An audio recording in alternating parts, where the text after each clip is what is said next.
Hey viewers, you are welcome to your favorite online TV, Cleveland TV. We are at the 35th anniversary and conference and also the annual general meeting of the Association of Professional Women Engineers of Nigeria. I have here with me an engineer. She will introduce herself to you. Your name, ma'am? I'm engineer Kori Shetima from Maiduguri branch of Borno State. I work with Ministry of Works and Transport. To start with, ma'am, what is the significance of this anniversary celebration to you? Well, this is our 35th anniversary, and this is for the Association of Professional Women Engineers. We've gone a long way.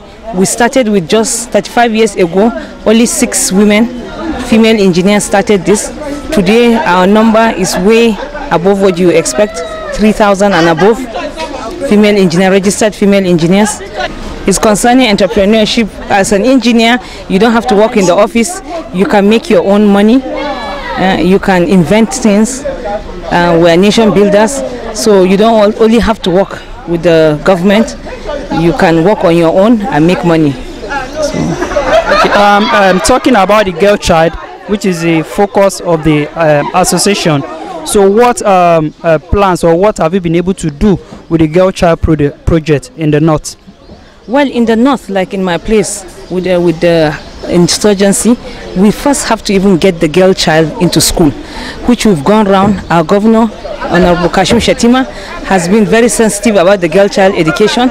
So he's even having a program of giving the parents a stipend to allow the girls to go to school. And then we've gone to the Association of Professional Women Engineers Maiduguri chapter. I'm the chairperson there, I'm a vice chairperson there. We've gone to about 3 girls' school, Government Girls College, Yerwa, Government Girls Secondary School, also in Maiduguri. We've gone around and sensitized the girls. We want to catch them young from junior secondary school and talk to them about science. They should not be afraid of the science subjects, especially mathematics. And then we told them the interests were like their role models, were like ambassadors, female ambassadors in Borno. So we've spoken to them, and most of them want to become doctors, but after the career talks, they were able to go down with the fact that engineering is also a field for the women. They are scared of, they think it's a male-dominated area, but even the females do well in this field. So that is one of the things. Then we gave them gift items to encourage them and motivate them, exercise books, pens, pencil, and so many other gifts. So that is one major thing we've done in Maiduguri. So the response, how has it been? Has it been very overwhelming or? Yeah, like those of us in Maiduguri, like myself, I'll start with myself. I'm a civil engineer. I work at a bridge site, and most of them in the university, we had a program, and they are so encouraged. They think it's not an easy task, but they see me in the far north, like Borno, wearing my helmet, being at my side always. And there's one thing, if you find yourself in a male-dominated environment, you have to work hard. You have to showcase yourself. You have to be strong. You have to have your dignity and do your work correctly. And even the men will respect you and take you high, and they will not want to joke with you, and just know your stuff and be hardworking. So from there, most of these females that didn't even want to practice started coming out to look for jobs, and now the governor has asked that 50 engineers be employed, and the female engineers, he has seen that most of the female engineers are doing very well in the state, and he has asked the female engineers to be employed first. So that is one step we've gone ahead, that the female engineers should be employed. So now we've gotten most of the female engineers interviewed, and hopefully we think they'll be given these jobs. And for me, I've gotten the best from Borno State Radio and Television. I got the best female engineer in 2007. So you see, it goes a long way. It all depends on how hardworking you are and how you showcase yourself. So it's not a male profession. It could be a male-dominated profession, but the females there are doing very well. We have our mentors, role models in this profession, and they've done really well. So we hope to take from them, and also one day we'll be great female engineers also.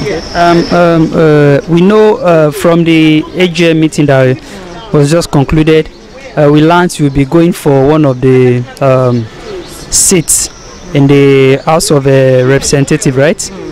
So how do you tend to match these two portfolios as an engineer and also as a senator?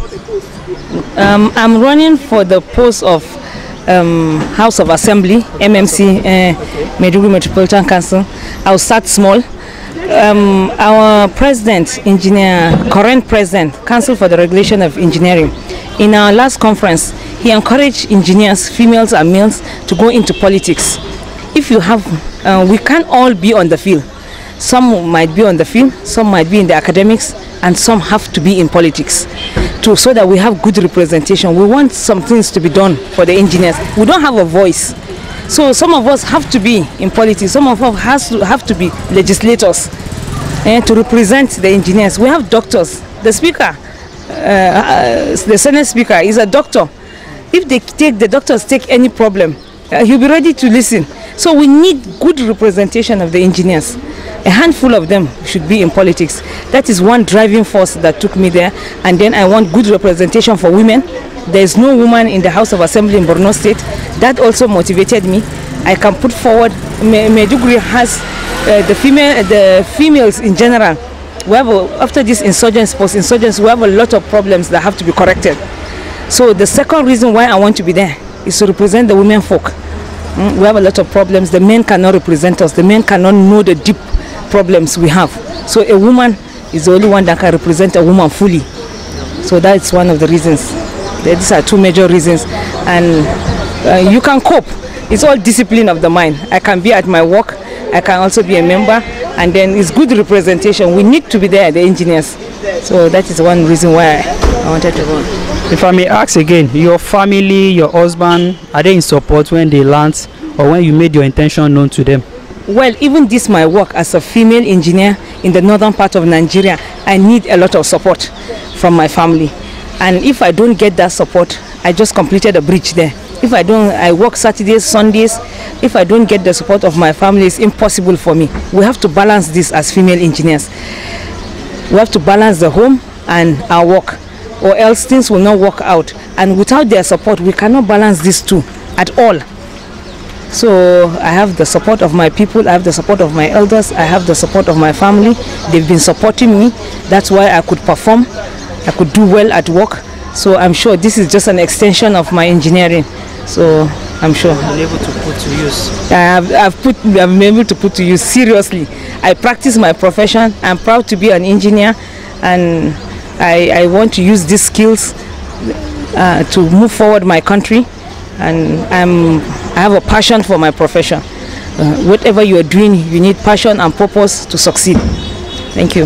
Thank you very much, Ma. We really thank you once again, and we pray and hope that in your future endeavor, in whatever you do, either in the politics or at APWEN, that you continue to strive bigger and make landslide achievements. Thank you very much. Thank you. I also hope so. Thank you for having me. Good day, viewers. It is still at the 35th anniversary and conference of the APWEN, the Association of Professional Women of Nigeria Engineers. This afternoon, I'm with one of the past presidents, in person of Engineer Idiat Amosu. You are welcome. Thank you. This conference and anniversary, it's been 3 days now. What has been the focus for the past 3 days? The major focus is based on the theme, turning passion into enterprise. And we all realize that today's world, everybody is talking about entrepreneurship, turning your own passion into money-making venture. And I think it's about time engineers start to talk about how to turn their own passion in engineering to make money. and that has been the focus of our discussion for the past 3 days. And also majorly to network amongst women engineers over the country, all over the country. Some people came from abroad also, and we are having a good time with ourselves. And again, we know as a past president and also one of the founding members of this great association, how do I put it, how have you been able to drive this organization up to this level? We started by encouraging ourselves to appreciate ourselves in the field, to let them know that they are not alone in the field, to let them realize that engineering is not only for women alone and for men alone, also for women. We increase the visibility of ourselves in our different fields, and then we now went further to interact with the industry for them to appreciate our own expertise along the line. We have also gone beyond that to encourage the young girls into engineering. We started campaigning with the young girls in the secondary school. As of today, we have gone from university, secondary and primary school level, where we are now telling them, encouraging them to study STEM, that is science, technology, engineering and mathematics, to make them realize that it's the bone of any industry. It is the fabric for which we can build the industry on. And you will agree with me that engineering has given us the whole world along the line. Thank you. And again, we know the present president is still a young and vibrant woman, and you as an experienced person, as a past president, you have been able to drive and move and improve the organization up to the stage it is. What advice would you be giving to her now? Well, she has done very well. Let me say that her name is Felicia Agubata. She's a very young girl. She has been able to drive the association better and ahead of what we have been along the line. She has projected the society very well. We are more visible. The younger ones are coming up, and that's what we're talking about. For growth, you must increase your membership. She has been able to drive the membership along the line, and we have increased in leaps and numbers. I want to congratulate her for this successful conference, and also to tell her that the sky is not the limit. In the field of engineering, you are never tired. There are new opportunities that open up, and I believe that with the increase in visibility, both for the association and for herself, she's going to go higher. And my final question, in the next, say, 3 or 5 years, where do you hope to see this organization? In the next 5 years, I believe that by that time we would have had a female engineer ruling the Nigerian Society of Engineers. I also want to see more women in the House of Representatives. I want to see more women as senators, more engineers, more of them to make impact.